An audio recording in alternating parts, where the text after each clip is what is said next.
Hello, my name is Emanuel, and you're watching hashtag VerseTV. Be sure to like, comment, share, and subscribe. Now, cue that beautiful intro.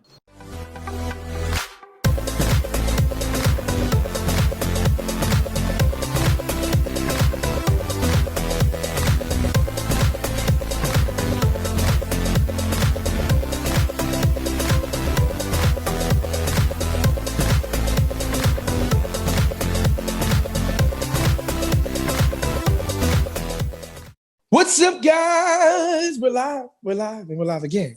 Thank you guys for tuning in. This is All the Tea with Verse TV, and I'm your host, Troy Weeks Music, and we're here getting in live with our boy Mano. So without further ado, Mano, first and foremost, shout out to you, the Astoria Merman.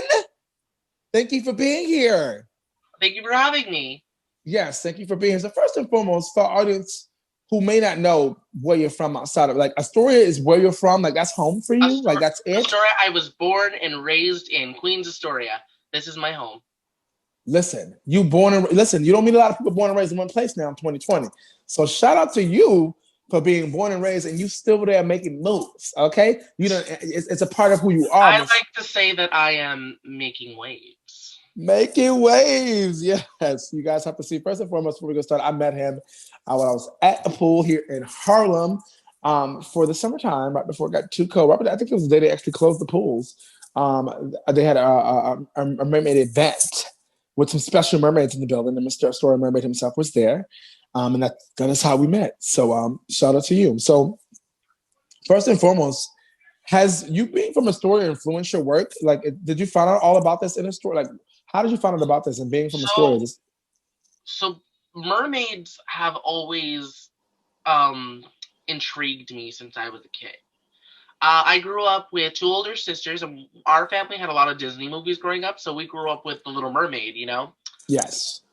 And I was very mesmerized as a kid. I really found the ocean very fascinating. Like I watched a lot of ocean related stuff as a kid. Like I watched Free Willy, Flipper, The Little Mermaid, Splash. Splash was oh my god. Come on, all of the good ones. Growing up, yo. But yeah, there was just something about mermaids that really intrigued me as a kid. Like I think it was because they were just something I got to live in the ocean, and I really loved the ocean growing up. And as I got older, I researched it more and learned more about like their history and like how they've influenced the world, and they've always been like a symbol of like freedom, and that's just something that really resonated with me. Now, when I discovered mermaiding, so full disclosure, when I say that I'm a professional merman, I'm saying that ironically. It is a profession, but there are plenty of people who do it recreationally.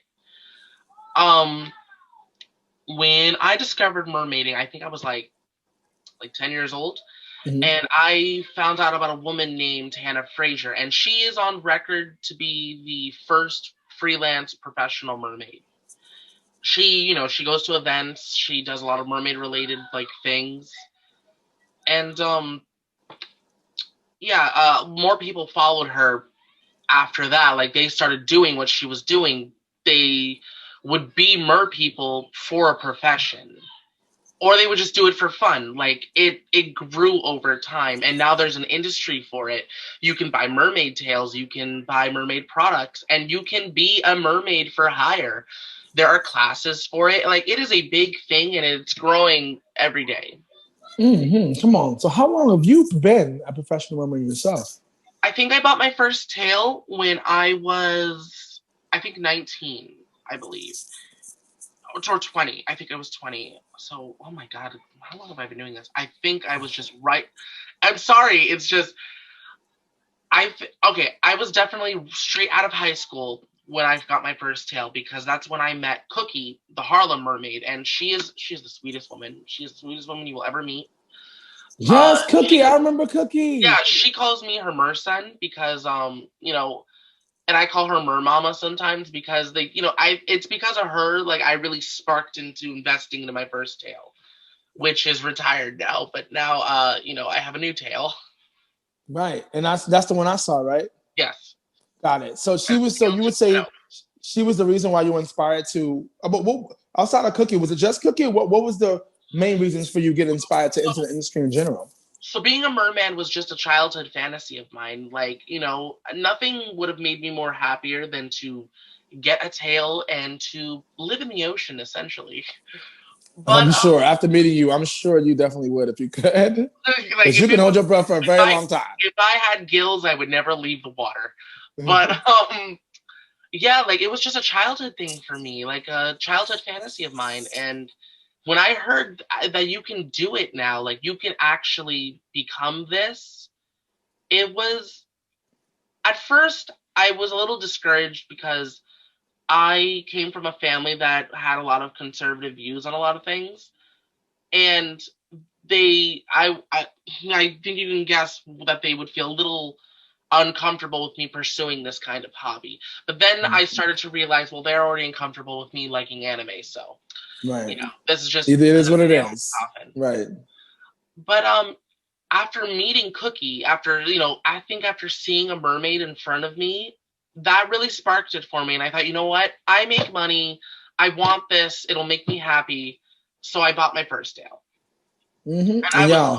I was so nervous when I was getting my first tail. I'm like, am I ever gonna use it? Am I ever gonna swim in it? What if I don't even know how to use it?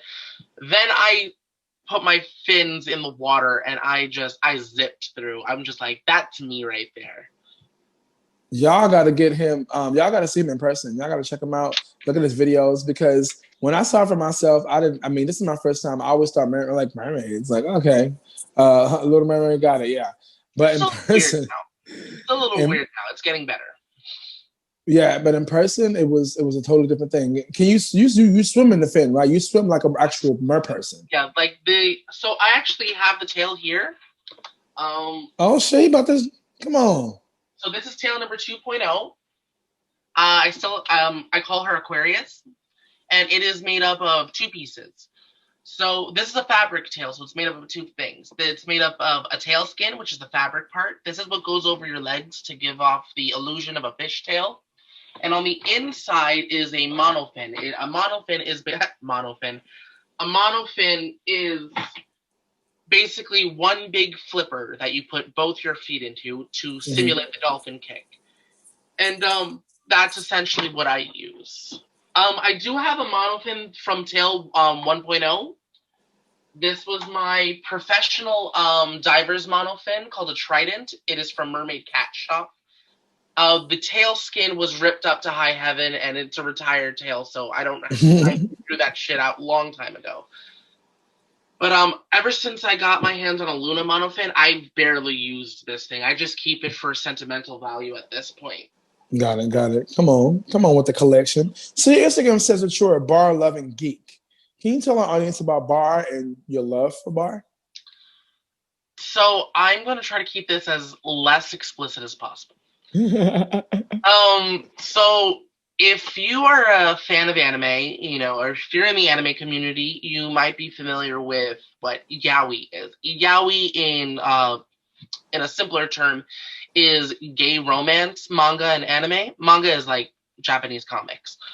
And the thing about yaoi is that it is made by women, and it's made for a young girl demographic, because for some weird reason, a lot of young girls in Japan really love gay romance. Like, they really love, wow, but I've noticed it's a little over romanticized.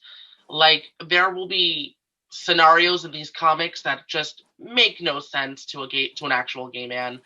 Don't get me wrong, I mean, it is shoujo manga, so it's supposed to be over romanticized, but like I just don't see how these young girls, I hope they don't think that this is how gay relationships actually work. Now, Bara.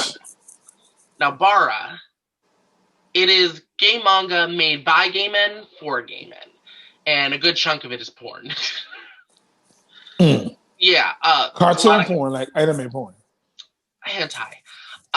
Bara is made by gay men for gay men, and it tends to be a lot more masculine in art style.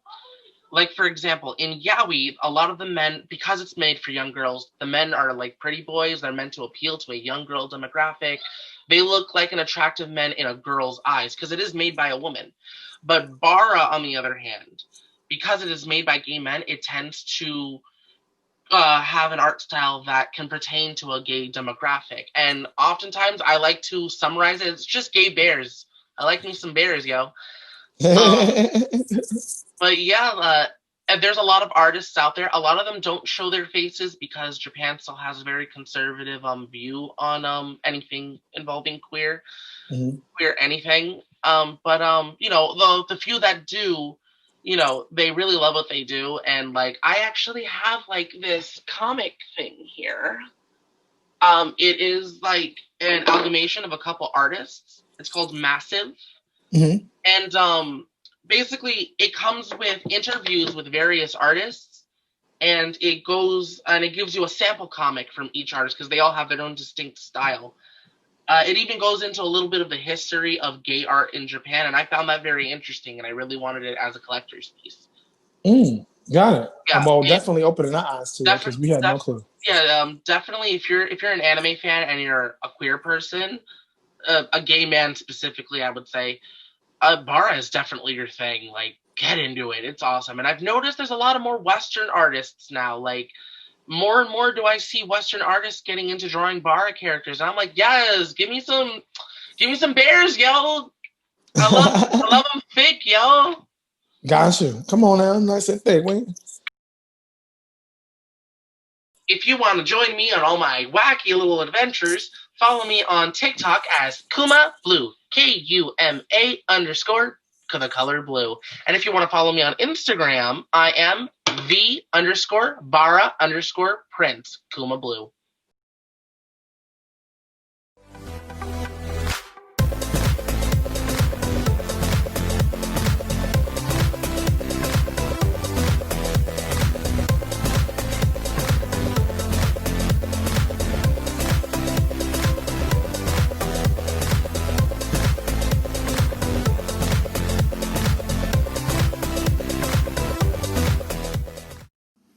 Hello.